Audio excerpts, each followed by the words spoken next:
Welcome, philosophy students and fellow seekers, to today's Explainer. We're diving into a genuinely unsettling, yet absolutely fascinating concept from classic literature known as the philosophy of the infinite road.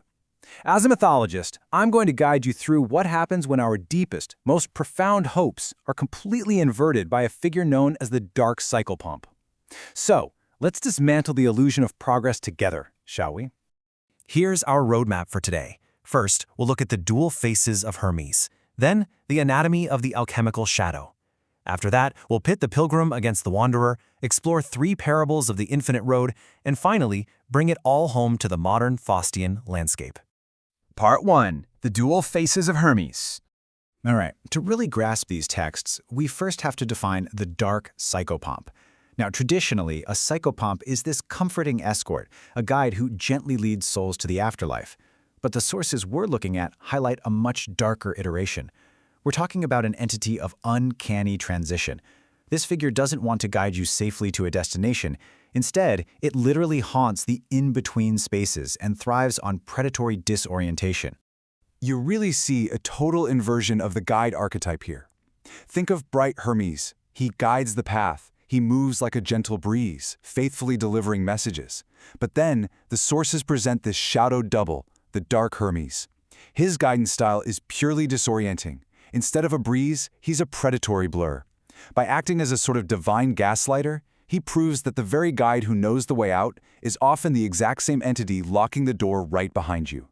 Section 2. Anatomy of the alchemical shadow. In the literature we're analyzing, this dark guide takes the physical form of the Mephistophelian wanderer. He is the ultimate alchemical shadow. And consider how these specific traits connect him back to the mythological psychopomp. He exhibits this chilling, mercurial indifference toward human existence. He literally carries a satchel filled with broken promises. And this is absolutely crucial. While we look at milestones as signs of progress, he views them as a clock counting down to dissolution. Physically, his silhouette absorbs light rather than reflecting it. He's essentially a walking black hole.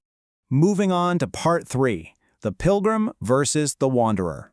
Let's formally break down these 2 opposing philosophies that are clashing out there on the infinite road. The contrast is just incredibly stark. You've got the pilgrim, whose entire purpose is to find a destination, to find home. But the wanderer, he moves solely to witness decay. To the naive pilgrim, progress means advancement. To the wanderer, milestones are nothing more than stitches in the universe's shroud.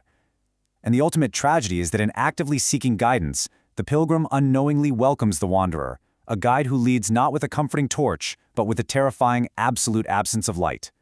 Part 4. Parables of the Infinite Road. Let's look at the textual evidence, starting with the parable of the weaver's milestone. We have a young pilgrim walking with a light heart, celebrating every single stone marker that brings him closer to the great city. But beneath the shade of a dying oak, he meets a traveler whose silhouette absorbs the sun's rays. When the youth proudly boasts about his progress, the wanderer just points to the milestone with a hand that casts no shadow and chillingly redefines it. He whispers, "You see a marker of distance, but I see a stitch in the shroud of the universe." He explains the road is just a long funeral procession for the living.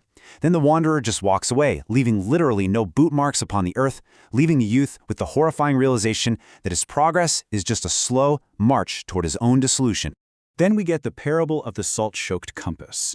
Here, a seeker is lost in a vast desert crossroads, desperately clutching a gold compass. He begs the wanderer, who is acting as the shadow double of Hermes, for directions to the hidden oasis. But the wanderer doesn't offer a torch. Instead, he guides him entirely with the absence of light. He tells the seeker to trust the needle of his own hope, because this predatory psychopomp knows that hope is a compass pointing only toward the most desolate and beautiful mirages.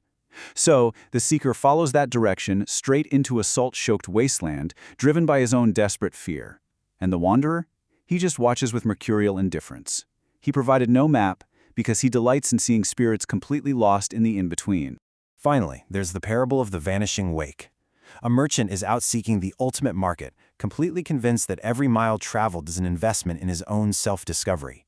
He stumbles upon the Mephistophelian traveler, who happens to be carrying that satchel filled with the broken promises of men who thought they could outrun time. The shadow actually laughs at the merchant's destination. He says, "The concept of a destination is a phantom. The journey itself is the only trap that truly matters." He reveals the road is designed for perpetual disorientation. And when the panicked merchant turns around to flee, he finds that the road behind the wanderer has literally vanished. It's completely gone, leaving him totally stranded. When you map this psychological descent across the three parables, you get this deeply tragic timeline. We kick off in Phase 1 with naive hope, celebrating those stone markers. Then, we spiral into Phase 2, desperate fear, where we're blindly following our salt-choked compasses straight into the wasteland. And ultimately, we hit Phase 3, the vanishing wake, a state of perpetual disorientation where the road behind us completely disappears, trapping us entirely in the in-between. Which brings us to Part 5, the modern Faustian landscape. When that merchant's road vanished, he was plunged into what the texts call a Faustian landscape. Imagine a state of predatory stillness, where every single direction looks absolutely identical. You think you're moving, right? You think you're actively looking for an exit, but that search is merely the frantic commerce of a soul already claimed by the void. You are, quite simply, already lost. Now, as philosophy students, how do we apply this today? We can absolutely interpret this Faustian landscape as a harrowing metaphor for modern human disillusionment and burnout. Think about it. Our culture demands this illusion of constant progress, the next promotion, the next big milestone, but so often those destinations act as phantoms. We fall into this exhausting trap of endless self-discovery and hustle culture, ending up utterly directionless. All our endless ambition does is fill our satchels with broken promises, leaving us trapped in a perpetual state of feeling already lost. So, as we wrap up today's explainer, I want to leave you with a thought to puncture your own salt-choked compass. Take a hard look at your own milestones. Are you truly a pilgrim making meaningful progress toward a genuine home? Or have you been tricked by the dark psychopomp, merely navigating a Faustian landscape where every direction looks identical and the journey itself is the trap? It's definitely a question worth asking before you take your next step. Thanks for exploring the infinite road with me.